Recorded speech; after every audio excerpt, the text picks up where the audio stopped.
My name is Kate Pottle, and I am a student at Davidson College, and I'm studying environmental studies. Essentially, I guess my project is to summarize the breeding program that the researchers here at NC State are doing to domesticate the striped bass and the processes that they're using to do so. I'm working with a grad student named Linnea Andersen and her professor, Dr. Ben Reading. I decided to do the Aspire program because this past semester at Davidson, I was fortunate enough to take some classes that discussed the food systems within America and kind of the issues within it, how it impacts climate change as well. And so I think Aspire really, looks at the issues of sustainability within food systems and how it impacts broader, systems, but also how it's locally structured and how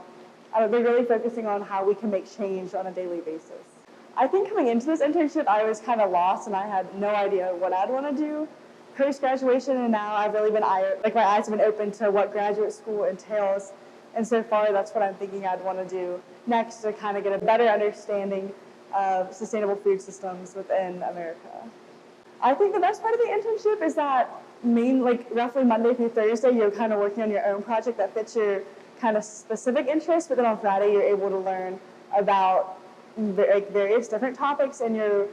peers are all doing their own personal projects, so you're able to learn a lot about different projects that are occurring, but also you're able to focus in on one thing that you're really interested in. Prior to this internship, I had briefly been doing some research at Davidson where we're looking at agroecology practices, but beyond that, I hadn't really done too much. So I think this has been a great opportunity to really learn about the methods and procedures that involve day-to-day research. Coming into this internship, I really didn't know much about aquaculture at all, and so my mentor has really taught me kind of that, what aquaculture is in the broader sense, but also what they're doing specifically with the domestication of the striped bass.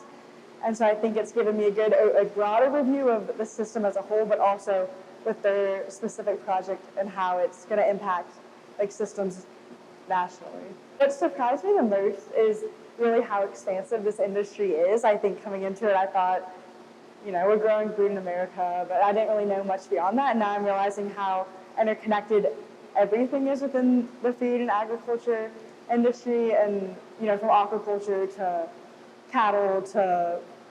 crops that you're growing out in the field, it's all connected in a sense. I think agroecology does play a really big role in the future of agriculture as climate change threatens our society, and there's a really big push for sustainable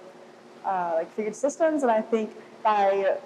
personally learning more about agroecology, but also really implementing it with farms nationally and globally, it's going to be really important to help reduce emissions and also do things in a more sustainable fashion to produce more food as we accommodate for population growth as well. I would definitely recommend this internship to other students because I think it gives you a really